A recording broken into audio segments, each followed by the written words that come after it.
Students, आज का हमारा टॉपिक है फीलिंग ऑफ ऑर्बिटल्स। ठीक है, जब भी हम मल्टी इलेक्ट्रॉन एटम की बात करते हैं तो उनको इलेक्ट्रॉन्स जो है उनको ऑर्बिटल्स के अंदर फिल करना पड़ता है। ठीक है, तो इलेक्ट्रॉन्स जो ऑर्बिटल के अंदर किस अकॉर्डिंगली फिल होंगे, कौन सी इलेक्ट्रॉन कौन सी ऑर्बिटल के अंदर जाएगा, या सबसे पहले इलेक्ट्रॉन कौन सी ऑर्बिटल के अंदर जाएगा, वो सब किस पर डिपेंड करता है। कुछ रूल्स हैं, उन रूल्स के अकॉर्डिंग हम क्या करते हैं, उन रूल्स को फॉलो करते हुए हम क्या करते हैं, ऑर्बिटल्स की फिलिंग करते हैं विद इलेक्ट्रॉन। ठीक है, in multi electron atom the electrons are to be filled in a number of orbitals belonging to different energy shell. This is based on the certain rule and principal.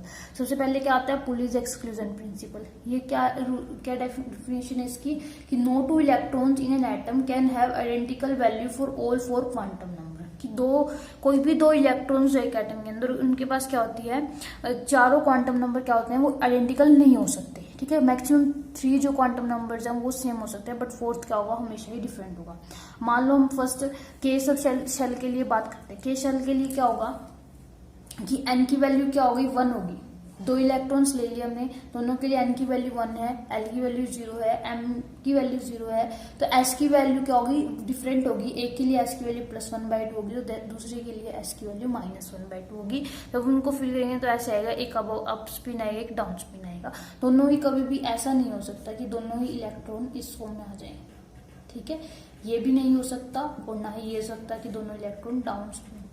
ठीक है, तो अगर ये दोनों up spin में आ जाएंगे तो दोनों के लिए एस की वैल्यू सेम हो जाएगी। तो इसका मतलब क्या होगा, चारों क्वांटम नंबर सेम हो जाएंगे, जो कि पॉसिबल नहीं है। इसलिए पुलिस एक्सक्लूजन प्रिंसिपल को फॉलो करते हैं कि no two electron in an atom can have identical value all 4 quantum number. ठीक है, कोई भी 4 क्वांटम नंबर की वैल्यू सेम नहीं हो सकती। मैक्सिमम जो 3 क्वांटम नंबर हैं उनकी वैल्यू सेम हो सकती है, फोर्थ की सेम नहीं हो सकती। और ये भी क्लियर हो जाता है इस बात से कि अगर क्वांटम नंबर सेम होते तो एक ऑर्बिट के अंदर हम कितने ही इलेक्ट्रॉन फिल कर ले, क्या फर्क पड़ता है। बट क्वांटम नंबर डिफरेंट करने के लिए एक अगर हम पॉजिटिव स्पिन का करेंगे, अप स्पिन का, एक डाउन स्पिन का हमें करना पड़ेगा। तो यानी एक ही पॉसिबल केस आ सकता है कि एक अप हो और एक डाउन हो, और इसका मतलब 2 ही इलेक्ट्रॉन जो है एक ऑर्बिट के अंदर आ सकते हैं। तो इसका मतलब यहाँ से हमें क्या क्लियर हो जाता है कि maximum 2 electron with opposite spin can be present in orbital. एक ऑर्बिटल के अंदर कितने 2 इलेक्ट्रॉन। ठीक है, तो एक क्वेश्चन आता है कि why it is called exclusion principle. इसको हम एक्सक्लूजन प्रिंसिपल क्यों कहते हैं। हमने क्या कहा, Pauli's exclusion principle, not Pauli's principle. ठीक है, क्यों, क्योंकि ये क्या करता है कि जो 4th क्वांटम नंबर है उसकी सिमिलर होने की पॉसिबिलिटी क्या करता है, एक्सक्लूड करता है, मीन्स बाहर निकालता है। मीन्स क्या कहता है कि 4th क्वांटम नंबर कभी भी सेम नहीं हो सकता। It exclude the possibility of similarity of 4th quantum number. Second principle क्या आता है, जिस पर हमारी जो feeling of electrons in an orbital based है, वो क्या है, अबव प्रिंसिपल। ठीक है, क्या कहता है, जो वर्ड अबव है इसका मतलब क्या होता है, जर्मन से लैंग्वेज लिया गया, इसका मतलब है बिल्डिंग। ठीक है, बिल्डिंग अप। इस प्रिंसिपल के अकॉर्डिंग क्या है कि the electrons are filled in orbital in increasing order of their energy. जो इलेक्ट्रॉन्स हैं ऑर्बिटल के अंदर किस फॉर्म में फिल किए जाएंगे, इंक्रीजिंग ऑर्डर में, उनकी एनर्जी के इंक्रीजिंग ऑर्डर में। ठीक है, the electron first fill the orbital of lower energy then enter into the higher energy. ऐसी नॉर्मल सी बात है, अगर हम सीढ़ी पर चढ़ेंगे, सीढ़ी पर कैसे चढ़ेंगे, सबसे पहले लोअर स्टेप पर, फिर हायर स्टेप पर, फिर उससे नेक्स्ट। तो यही यहाँ पर है कि हम क्या करते हैं, यहाँ पर पहले लोअर एनर्जी के अंदर ऑर्बिट के अंदर हम इलेक्ट्रॉन फिल करेंगे, उसके बाद नेक्स्ट हायर एनर्जी के अंदर। तो एनर्जी ऑफ ऑर्बिटल्स को याद रखने के लिए एक फॉर्मूला सा है, डायरेक्ट ग्राफिकल रिप्रेजेंटेशन में बोल सकते हैं आप इसको, या फिर एक ट्रिक लगा लो कि याद करने की। इसको ट्रिक है कि n = 1 के सामने 1s हमें पता है, वो s होती है। 2 के लिए हमें पता है s और p होती है, 2s एंड 2p। 3 के लिए 3s 3p एंड 3d। 4 के लिए 4s 4p 4d 4f। 5 के लिए 5s 5p 5d 5f। 6 के लिए भी हम आगे लिख सकते हैं 6s 6p 6d 6f, कोई दिक्कत नहीं है, यहाँ पे आप 6f लिख लो। 7s 7p 7d और 7f। ठीक है, तो क्या करो, यहाँ से स्टार्ट करो एरो लगाना, ऐसे। सबसे पहले 1s में जाएगा, उसके बाद 2s में जाएगा, उसके बाद 2p में 3s में, फिर 3p में 4s में, 3d में 4p में 5s में, 4d में 5p में 6s में, 4f में 5d में और 5p में 7s में, 5f 6d 7p। ऐसे हम आगे अगर n = 8 के लिए लिखते तो हम आगे ऐसे मूव करते रहते हैं। यानी कि सबसे लोअर एनर्जी 1s की है, उसके बाद 2s की आती है, उसके बाद 2p की, 3s की, 3p की, 4s की, 3d 4p 5s। ठीक है ना, ऐसे चलते जाओगे आप इसमें, ऐसे। ठीक है। फिर वापसी, जैसे कि यहाँ से यहाँ मूव किया, फिर वापसी आए, फिर यहाँ गए, फिर वापसी आओगे आप यहाँ से, फिर यहाँ जाओगे, ठीक है, ठीक है ना। ऐसे ऐसे मूव करना है इसके अंदर, ठीक है। तो यहाँ से हमारे पास जो इसका सीक्वेंस बनती है वो ऐसी सीक्वेंस आती है, ठीक है। इसकी सीक्वेंस कैसी आती है, ऐसी आती है। आपको ये बिल्कुल लर्न करनी है, बिल्कुल अच्छे से लर्न करनी है इसको। 1s 2s 2p 3s 3p 4s 3d 4p 5s 4d 5p 6s, ठीक है। यहाँ तक तो 5s तक तो बिल्कुल याद होनी चाहिए। 1s के बाद 2s आता है, 2s के बाद 2p 3s 3p, ठीक है। ये तो बिल्कुल सीक्वेंस में हो गया। उसके बाद यहाँ पर फर्क आता है कि यहाँ पे 4s आता है, फिर 3d आता है, ठीक है। 4s आता है, फिर 3d आता है, फिर 4p आता है, 5s आता है, 4s 3d 4p 5s, उसके बाद 4d 5p 6s, ऐसी ये सीरीज आगे चलती रहती है। इसको ये आपको लर्न करना है, तभी आप जो इलेक्ट्रॉनिक कॉन्फ़िगरेशन है एटम्स की वो लिख पाओगे, यानी फीलिंग ऑफ इलेक्ट्रॉन कर पाओगे। तो यहाँ पर हम देख रहे हैं कि यहाँ पे 4s आया है, 3d आया है। ये हमने क्या किया, एक डायरेक्ट ट्रिक से याद कर लिया, बट इसके भी बैकग्राउंड में एक रूल भी होता है जिसको हम क्या कहते हैं, बोर्ड बड़ी रूल। बड़ा ही अच्छा रूल है ये। क्या कहता है, इस रूल ने क्या कहा कि जितनी ज्यादा n+l की वैल्यू होगी उतनी ज्यादा एनर्जी होगी उस ऑर्बिटल के लिए। जिसके हम एग्जांपल लेते हैं 3d एंड 4s। 3d के लिए n 3 है और l 2 है, तो n+l क्या हो जाएगा, 5 हो जाएगा।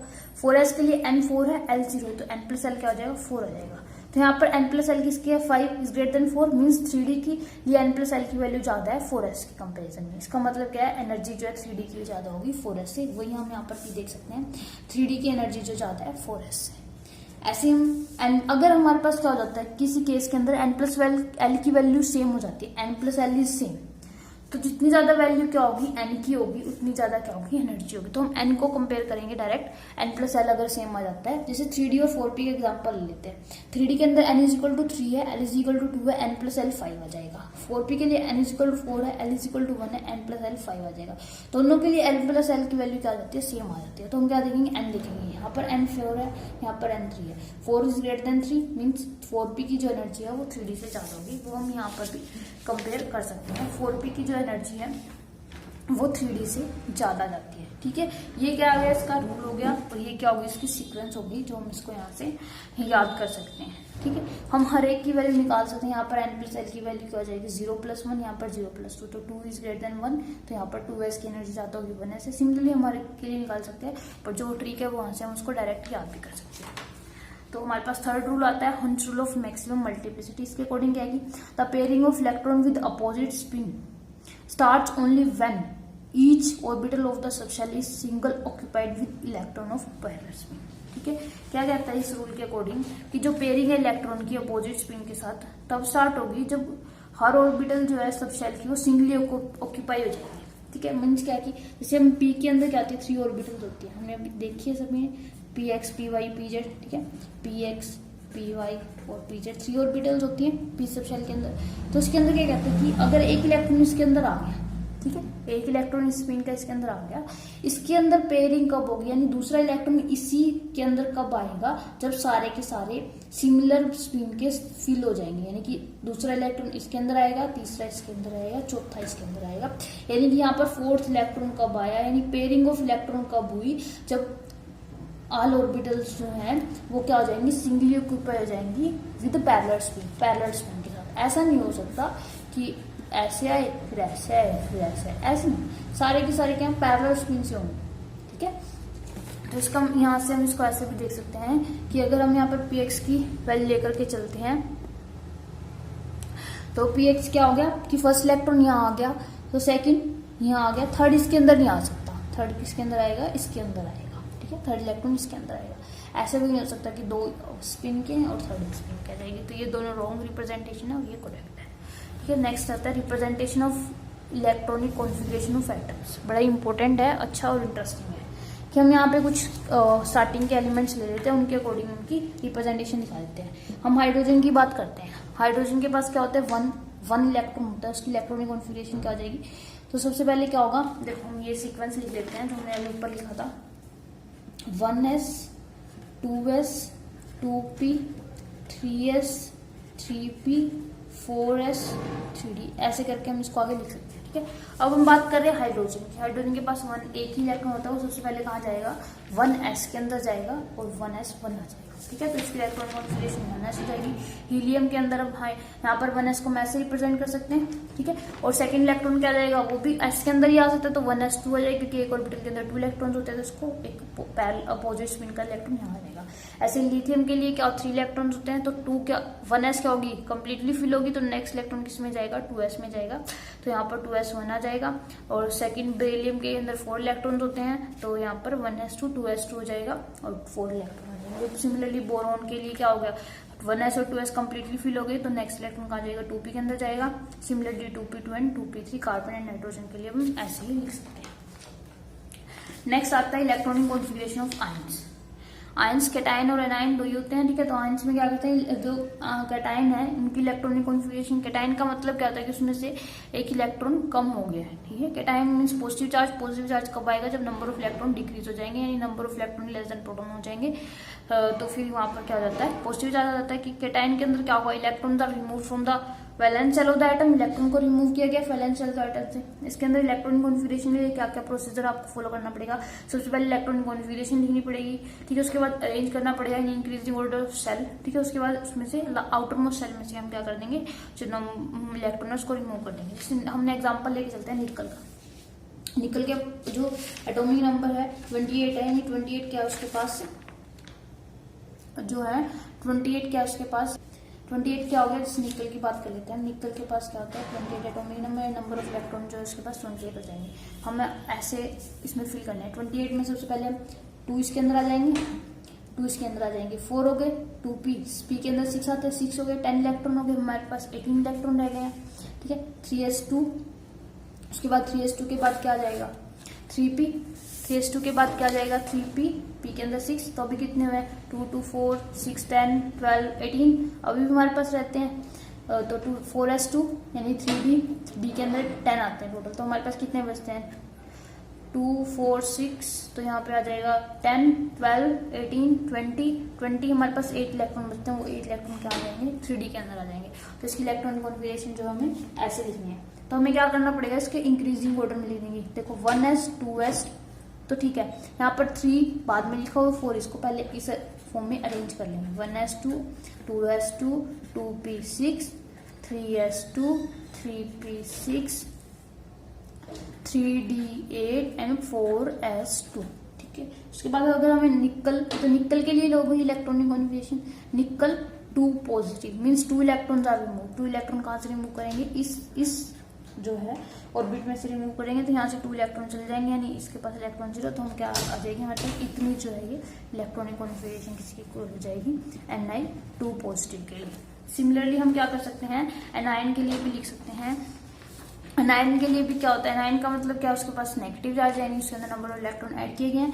9 electrons are added to the valence shell and the number of electron gained is equal to the numerical value of the charge on the ion, ठीक है। तो अब देखो हम एग्जांपल ले लेते हैं यहाँ पर क्लोरीन का, ठीक है, क्लोराइड आयन का, क्लोराइड आयन। तो क्लोरीन सबसे पहले हम क्लोरीन देखते हैं। क्लोरीन का एटॉमिक नंबर कितना होता है 17 होता है। इसके लिए इलेक्ट्रॉनिक कॉन्फिगरेशन क्या जाएगी 1s2 2s2 2p6 3s2, यहाँ पर देखो 10 और 12 हो गया, और आगे आ जाएगा 3p, p के पास 6 इलेक्ट्रॉन आ सकते हैं, पर हमारे पास 5 आते हैं, यहाँ पर हम 5 लिखते हैं। तो ये क्या हो गई हमारे पास जो क्लोरीन की। तो हमें क्लोराइड की लिखनी है, मीन्स 1 इलेक्ट्रॉन और ऐड करना है, 1s2 2s2 2p6 3s2, यहाँ पर 6 आ सकते हैं, 5 में 1 इलेक्ट्रॉन नहीं ऐड हो जाएगा, तो 3p6 आ जाएगी, ठीक है। तो इस तरीके से हम कह सकते हैं अनायन की लिख सकते हैं। कुछ एक्सेप्शनल केसेस भी हैं। एक्सेप्शनल केसेस कैसे हैं, जैसे कि अगर हम क्या बात करते हैं, क्रोमियम की बात करते हैं। क्रोमियम का एटॉमिक नंबर 24 होता है, ठीक है। 24 एटॉमिक नंबर के लिए अगर हम इलेक्ट्रॉनिक कॉन्फिगरेशन लिखना चाहें, तो हमारे पास क्या आ जाएगी 1s2 2s2 2p6 3s2, यानी 10 और 12 हो गया, अभी हमारे पास 24 है, 3p6 4s2, तो 3d कितने आ जाते हैं 10 12 18 20, तो हमारे पास 3d4 आ जाता है, ठीक है। ये क्या है हमारी एक्सपेक्टेड है, ठीक है, एक्सपेक्टेड। हमने जो रूल्स के अकॉर्डिंग अगर हम कैलकुलेट करते हैं, ये इलेक्ट्रॉनिक कॉन्फिगरेशन आनी चाहिए, बट एक्चुअली में होती क्या है, होती क्या है इसकी इलेक्ट्रॉनिक कॉन्फ़िगरेशन, ये होती है 1s2 2s2 2p6 3s2 3p6 4s1 3d5। क्या होती है इसकी एक्चुअल में इलेक्ट्रॉनिक कॉन्फ़िगरेशन, 4s1 3d5। ठीक है, आपको यहाँ पर डिफरेंस क्लियर है, यहाँ पर डिफरेंस आता है, यहाँ पे 4s2 3d4। ये क्या होगी इसकी एक्चुअल में। ठीक है, यहाँ पर डिफरेंस क्या हो रहा है, अगर हम डी को लिखते हैं, डी को रिप्रेजेंट करें तो डी के पास कितने थे, 5 होते, 1 2 3 4 एंड 5। ठीक है, और इसके अंदर इलेक्ट्रॉन फिल करें तो हमारे पास 1 2 3 4, ये तो हमारे पास 3d4 होगी, 4 इलेक्ट्रॉन आते हैं। 3d5 के अंदर क्या होता है, 1 इलेक्ट्रॉन यहाँ से यहाँ जाता है, 3d5 आ गए, तो इसको क्या कह देते हैं हम, हाफ फिल्ड। इसका रीजन क्या आता है, क्योंकि ये क्या हो जाती है, एक इलेक्ट्रॉन एक्साइट होने के बाद हाफ फील्ड बन जाती है, इसलिए क्या होती है, ये ज्यादा स्टेबल होती है। एक और एग्जांपल देखते हैं, उसके बाद हम इसका रीजन लिखते हैं कि ऐसा होता क्यों है, कि ये हाफ फील्ड क्यों ज्यादा स्टेबल है, या फिर जो हाफ फील्ड नहीं है वो ज्यादा स्टेबल क्यों है। अब मैं एग्जाम्पल लेते हैं हम कॉपर का। कॉपर का एटॉमिक नंबर होता है 29, तो इसकी इलेक्ट्रॉनिक कॉन्फ़िगरेशन हो जाएगी 1s2 2s2 2p6 3s2 3p6 4s2 and 3d9। ये तो हो जाती है इसकी एक्सपेक्टेड, बट इसकी एक्चुअली में होती क्या है, एक्चुअली में होती है 1s2 2p6 sorry 1s2 2s2 2p6 3s2 3p6 4s1 and 3d। यहाँ पर क्या आएगा, 3d कितने आते हैं यहाँ पे 29 है ना, तो 10 12 18 20 तो 9 आएगा यहाँ पे 3d 9, और यहाँ पे जाती है 3d 10। ठीक है, डिफरेंस क्या यहाँ पर आया कि एक इलेक्ट्रॉन यहाँ से यहाँ चला गया। ये क्या होगी इसकी एक्चुअल, ये क्यों है, क्योंकि ये क्या हो जाते हैं 10 इलेक्ट्रॉन्स के बाद जो हमारी ऑर्बिटल्स होती हैं वो क्या हो जाती हैं, फुल्ली फिल्ड हो जाती है। जैसे हमने यहाँ पर रिप्रेजेंट किया था, ये क्या थी हाफ फील्ड, और फुल्ली फील्ड के अंदर क्या होगा, ऐसा हो जाएगा, फुल्ली फील्ड के अंदर 5 इलेक्ट्रॉन्स और आ जाएंगे, तो ये क्या हो जाएगी, अब फुल्ली फील्ड हो जाएगी। ठीक है, अब यहाँ पर एक रीजन आता है कि यहाँ पर ये हाफ फील्ड और फुल्ली फील्ड होना क्यों चाह रहा है, कुछ ना कुछ तो रीजन है इसका। तो इसका रीजन क्या है कि जो हाफ फील्ड और फुल्ली फील्ड ऑर्बिटल्स हैं वो ज्यादा स्टेबल होती हैं। क्यों होती हैं, उसके 2 रीजन है यहाँ पर, एक तो सिमेट्री एंड एक्सचेंज एनर्जी। जो हाफ फील्ड और फुल्ली फील्ड ऑर्बिटल होती हैं वो ज्यादा सिमेट्रिकल होती हैं, और जितनी ज्यादा सिमेट्री होगी वो क्या होती है, स्टेबिलिटी को लीड करती है, और जितनी ज्यादा स्टेबिलिटी सिमेट्री मीन्स उतनी ज्यादा स्टेबल, और इसका मतलब क्या है कि हाफ फील्ड और फुल फील्ड ऑर्बिटल ज्यादा स्टेबल है। सेकेंड क्या आता है, एक्सचेंज एनर्जी। एक्सचेंज एनर्जी क्या कहता है, जो इलेक्ट्रॉन है सेम स्पिन के एक सब शेल के अंदर एक्सचेंज करते रहते हैं अपनी पोजीशन को और एनर्जी को। ठीक है, अपनी पोजीशन को चेंज करते रहते हैं, और उस एक्सचेंज से जाते हैं एनर्जी रिलीज होती है, जिसको हम एक्सचेंज एनर्जी कहते हैं। और जितनी ज्यादा नंबर ऑफ एक्सचेंज होगी यानी उतनी ज्यादा क्या होगी, एनर्जी रिलीज होगी। जितनी ज्यादा एनर्जी रिलीज होगी उतनी ज्यादा क्या होगी, स्टेबिलिटी होगी। ठीक है, तो इसके बाद हमारा यहाँ पे आता है कि हम एक्सचेंज को कैसे डिफाइन करते हैं और एक्सचेंज को कैलकुलेट कैसे करते हैं। ठीक है, तो यहाँ पे अगर हम D5 और D4 का एग्जांपल लिया था अभी हमने कि D5 ज्यादा स्टेबल है D4 से, उसको हम एक्सचेंज से रिप्रेजेंट कर सकते हैं। D5 के अंदर क्या हो गया कि यहाँ पर ये और हम 5 इलेक्ट्रॉन से ऐसे फील्ड है, ये इलेक्ट्रॉन इसके साथ एक्सचेंज होगा, ये इलेक्ट्रॉन इसके साथ होगा, इसके साथ होगा, इसके साथ होगा, क्योंकि सेम स्पिन के एक दूसरे के साथ एक्सचेंज हो सकते हैं। यहाँ पर टोटल 4 एक्सचेंज पॉसिबल है।